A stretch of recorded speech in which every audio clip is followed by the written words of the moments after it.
Yo, what's up, boys? This is my prediction for the starting 11 against Fulham on Sunday, which is tomorrow. And yeah, I think if we don't win this not in terms of of course, the hype and everything.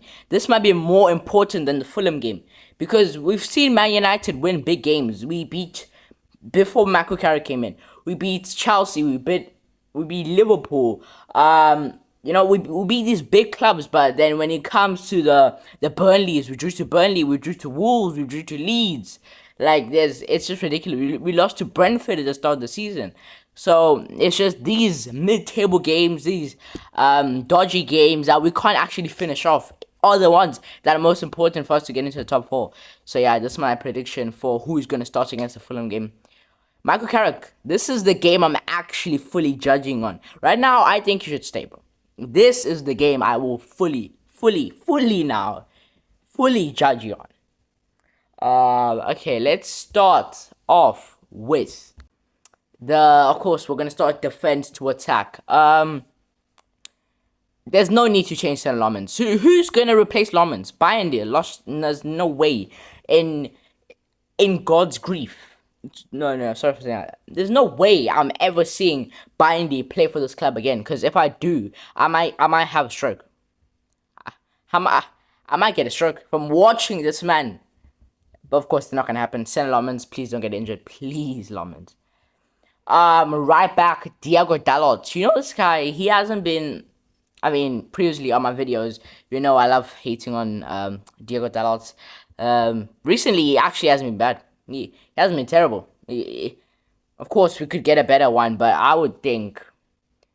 Do we think Mazarawi starts this game or gets off the bench? Because he came off from AFCON, maybe came off a final, depression, Brahim Diaz, but like I'll start Diego Dalot. I'll probably start Mazarawi next game because he hasn't fully recovered from that game, from a championship. Anyways, and centre back duo.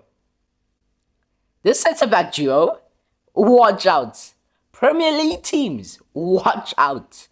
Maguire Martinez, this centre back duo, buddy. And Delic comes back. Oh my, Delic when he come. Oh,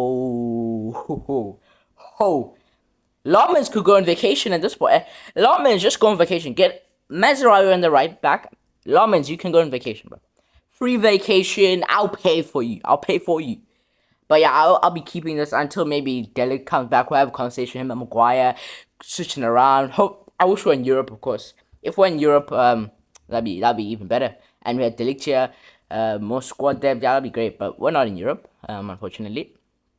Yeah, I'll be keeping that centre back duo because there's literally zero anything. There's nothing wrong with it except Martinez on goal.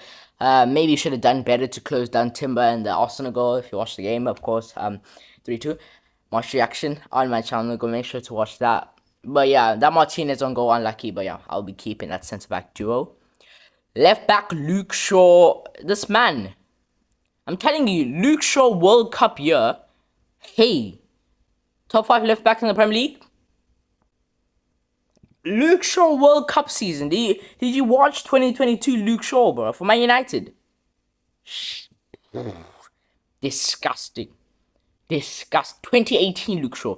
It's a pattern. Every World Cup year, Luke Shaw decides to become 2015 Luke Shaw, and it's that simple. Of course, I'll be keeping Luke Shaw there. Who else could get there? Malacia, Diego Leon. Nah, none of them. And that midfield has changed. He's changed my life. Bruno Cunha, Luke Shaw, Bruno. Okay, yeah, I'm a bit too excited for this game. I don't know if we lose. Nah, yo, if we lose and the match reaction, I don't know what the match reaction is gonna look like if we lose that game. But yeah, no jinxing it. No jinxing. No, I'm not gonna jinx it. But yeah, Kobe Mainu, Casemiro. You see those two men? Those two beautiful, gorgeous men. I'm telling you, the two best duo in the Premier League. DMs. No, I'm joking. Chill. But bro, world class midfield. Mainu half turns, just makes the space, gives to Bruno. Bruno does Bruno things. Casemiro locks down the fort behind the centre backs, in front of the centre backs, and he does his thing. Casemiro, he does what he does best. Stop counterattacks, long balls to Ahmad and Dorgu, which I'll talk about him soon. And yeah, and of course Bruno Fernandes, bro. I can go on for an hour talking about how good his passing is. One stat, just how good his passing is. I can go on for an hour. Hours. Not an hour, hours. How good his passing is. And then I will go for the division. Everything else. But Bruno Fernandes, no one in this team could possibly replace Bruno Fernandes if he's fully fit. Nobody. Mason Mount's not happening in 1,000 years, mate. But yeah, not that Mason Mount is terrible, but it's just Bruno Fernandes. Simply Bruno Fernandes. And yeah, right side, Amadinho. They said Bukayo Saka is the next star boy. No, this is the new star boy. Amadinho. Yeah, Amadinho. He is definitely. If he doesn't start, Michael Carrick.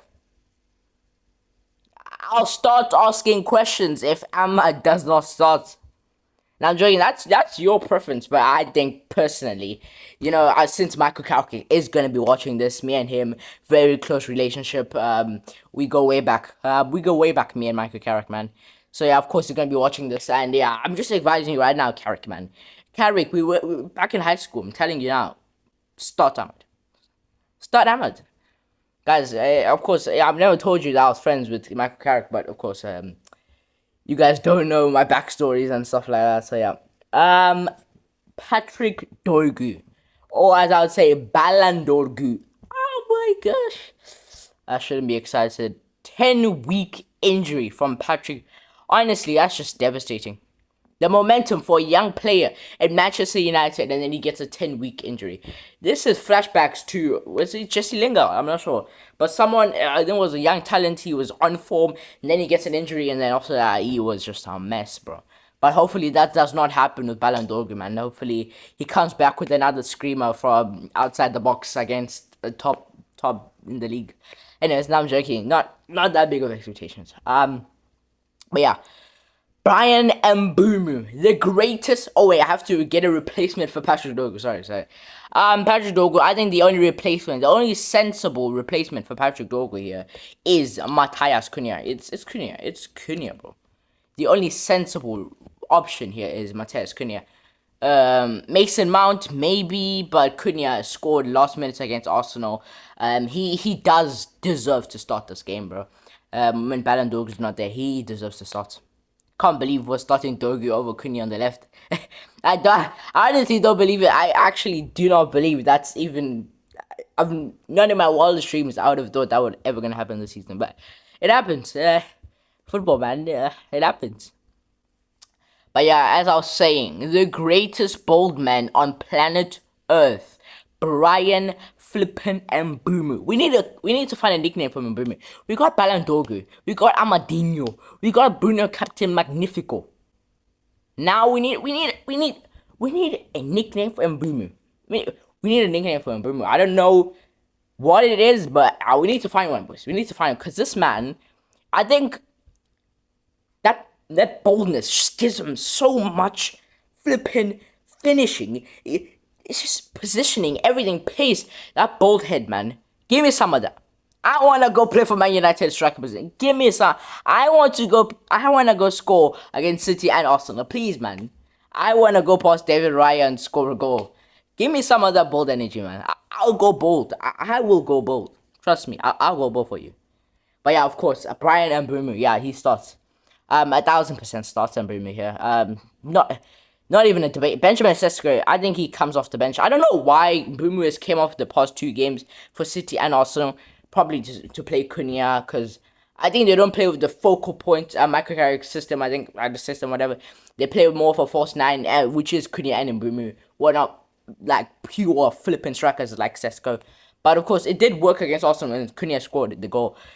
So, play Sesko, play Mbeumo, but yeah, if you don't play Mbeumo, Carrick. Bro, wait, where's my phone? Yeah, I can't find my phone. But Carrick, I have your number, buddy. I'll call you up, Carrick. I'll call you up. I have your number. I know you're watching this. I'll call you up, buddy. If you don't start that bold man, and I see an hour until the game starts, and Mbumu's not starting lineup, serious conversations, serious conversations, buddy. But yeah, there's no way you don't. There's no way you don't. But yeah, hopefully we do beat Fulham. I'll have a talk with Michael Carrick before the game. Some advice. Just what to do against Fulham. Analyze every game against for Fulham. And yeah, I'll just do the simple jobs for him, man. I've been doing this since he came for City and Arsenal. So what's the difference for Fulham, isn't it? But yeah. We're gonna have more position of the ball, of course, here, because Fulham just drop back. Those two DMs solid, rock solid, and Wilson, Harry Wilson, we have to watch out. Watch out for Harry Wilson, bro. I'm telling you, Harry Wilson is the danger man. We have to put him in a cage like we do with Gabriel Jesus, Gyökeres, and Haaland. That's what we have to do with Harry Wilson. That's the only way they get a goal, or it will be. Like, we have to lock up the focal points, and of course, as we've been doing since Michael Carrick came here, telling him I told him to do that, of course, double teaming on there, probably the wingers, and of course, Martinez and Maguire doing an excellent job against the strikers. And yeah, hopefully that continues, that trend continues, and yeah, tell me who do you think is winning match predictions down in the comments, and yeah, we'll see you in the match reaction. Peace.